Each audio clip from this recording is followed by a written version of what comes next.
Beep beep. What is up, ninjas? My name is Semrold and welcome to the complete guide to master Serum. Today we're going to be discussing creating your own kicks inside of Serum. Now I do want you to keep in mind that when it comes to creating your own kicks, guys, there are going to be multiple avenues for you to approach that. The most important thing you need to understand is that a kick is going to be made up of two parts. The first part is going to be the clicky transient, the t.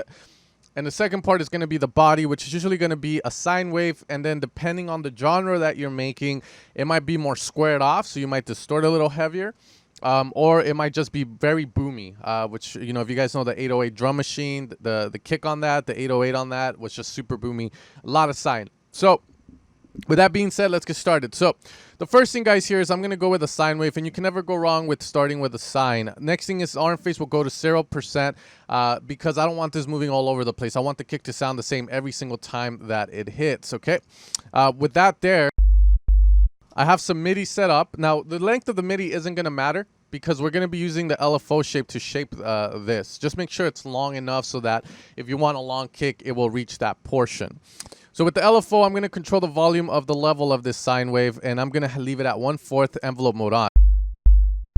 From here, this is going to be the body of the kick, the low end of the kick, okay? So here I can now choose to decide how long the kick should be.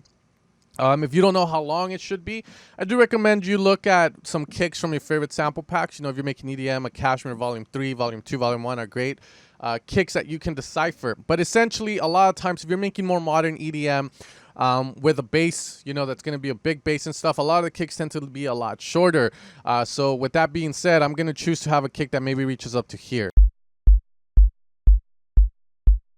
Now, the slope here is very important. So, again, make sure to look at the kick. Is it staying all the way up and then just going down? Or is it having a gradually going down? Once you have that set, we should be good here. Now, the transient of the click, you can do this in various different ways, guys. The first way is that you can actually give this kick a little bit of a pitch modulation. So if you've been watching the series, you know that we can create a little bit more punch by having one of our envelopes be in the coarse pitch and then lowering the decay to get something like that. And that is totally fine if you want to do that. Again, you know, creating kicks, there are multiple ways to do it. It's just reaching the desired outcome. And any way you can get there, good. Okay, so I'll go and leave this for now.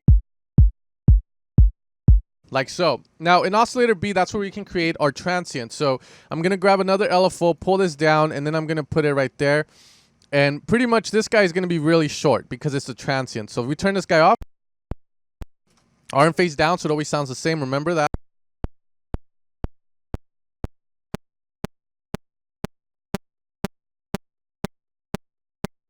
So here you're going to control how long that transient's going to last for. I'll probably have the slope a little bit more up and pull it down. Now, from here, let's leave that at 0. And we're going to find like a wavetable that we can utilize to just make this sound a little better.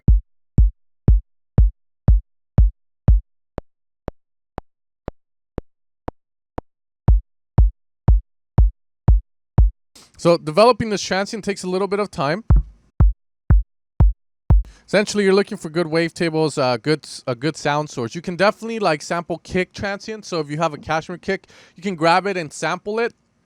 That's a good way of doing it. So if you have your noise section here, you can definitely say, okay, you know what? I don't want to deal with that. And you can definitely go and grab a sample from the Cashmere Volume 3 pack and load it into Serum.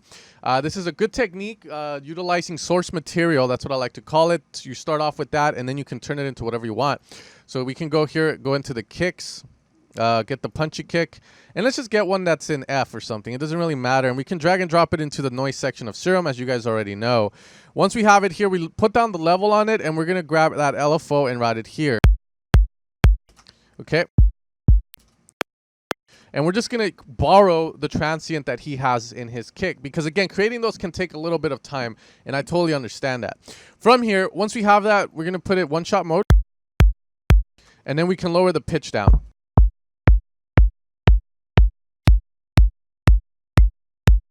Depending on what kind of kick you want to make. Once we have that, we can level this a bit better. Okay, and you can see it sounds good. However, let's go with the route of us doing it. I just wanted to show you guys that because that does make your life a little bit easier. Here, what we can do, we'll leave this one, but we're going to add a transient knob to this, again, to make A little punch here. Now we can play with this.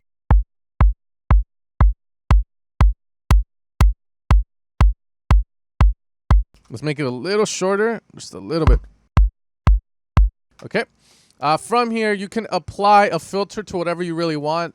Most of the time, you're going to see yourself putting that on oscillator B with a high pass just so it doesn't have any lows, just to make sure. So let's get rid of these here. And from here, you can increase the drive on it or rest, and then, you know, a lot of this is experimentation, and what I mean by that is that you're going to find yourself doing things where, oh, that worked and this didn't, and you develop your own way of creating kicks. But the biggest thing is just remembering that you have the transient and the body and how you create those. Once we have this, we can distort a bit. And obviously, we don't want to overdo it here, so let's lower this guy down a bit more.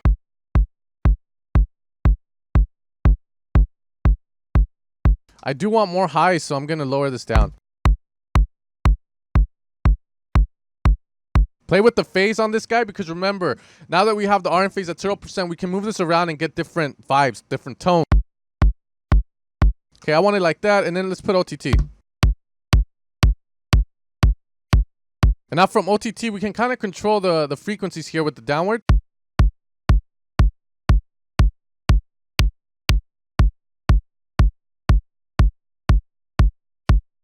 There we go, baby. Okay, now I do have a mono set here just for safety reasons, because a lot of people, when they're making kicks, they find that they get out of phase with the kick. And what I mean by that is that it also sounds stereo for some reason, and I think that's just people that they don't know what they're doing when they're making kicks. But just make sure to have that mono there, guys. You don't want to hear any phasing of the kick. You want it to sound clean. You want it to sound as close to what you really want.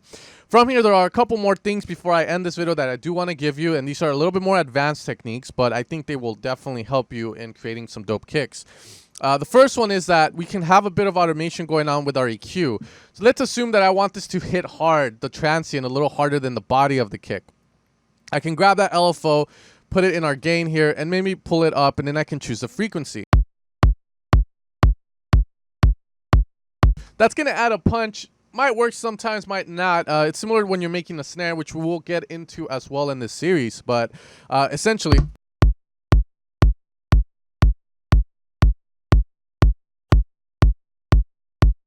you're pretty much creating the dynamics to that kick. You're adding frequencies you feel are needed. So here we have a good amount of low end you can see and a good amount of mids, but we're kind of lacking around 200 and 300. So maybe I can choose to do that to the whole kick now. That's another thing we can also do. Nothing too big, but just a bit around 200.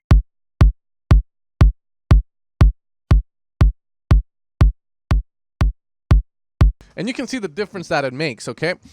You can also choose to just not do that and then like mess around with this downwards and upwards compression that you get from the OTT inside of Serum.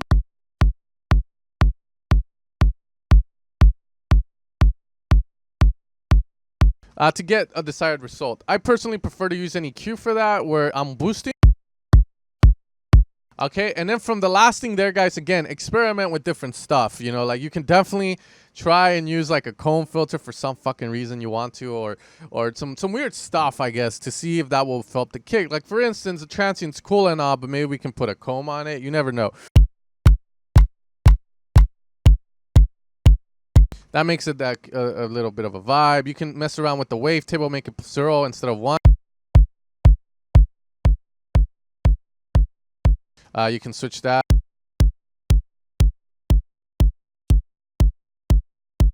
Right there, it sounds pretty good.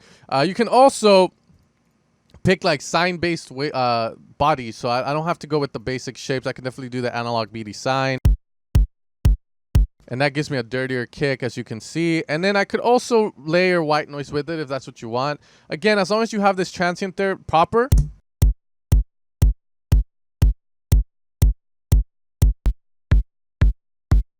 And that's going to give you more like crazier kicks. You know, I'm sure you've heard these kind of kicks with this kind of white. You can do a lot with that, guys, and I hope that helps. You do have attack kicks here. You can sample kicks from Cashmere for the transient, which is one of the harder things I find a lot of people have troubles with. For instance, here I can go with that. And just get this guy here. And that really does help a lot. You can definitely also make it a little longer.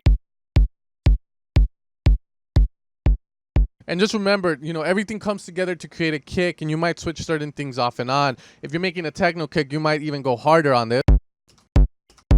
So that could be the transient of your kick, and then you obviously know if you've watched my tutorial on how to make techno kicks, the big ones, you can put that effects chain on it.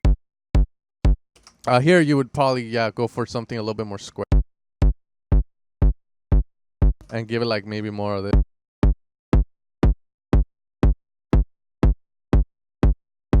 You know, you start to do it and build up your kick, guys. But hopefully this shines some light on how to make your very own kicks inside of Serum. This has been the complete guide to master Serum. I hope you guys are enjoying the series. I hope you watched all of it. By the end of this series, you guys should be able to make a sample pack, let's just put it that way, or be able to make sounds that you have in your head. But you guys take care, guys. Thank you guys for supporting my channel as always. You can check out evilsounds.com for all my sound design work, and I'll catch you guys next time. Peace out, take care, and you guys have a great day.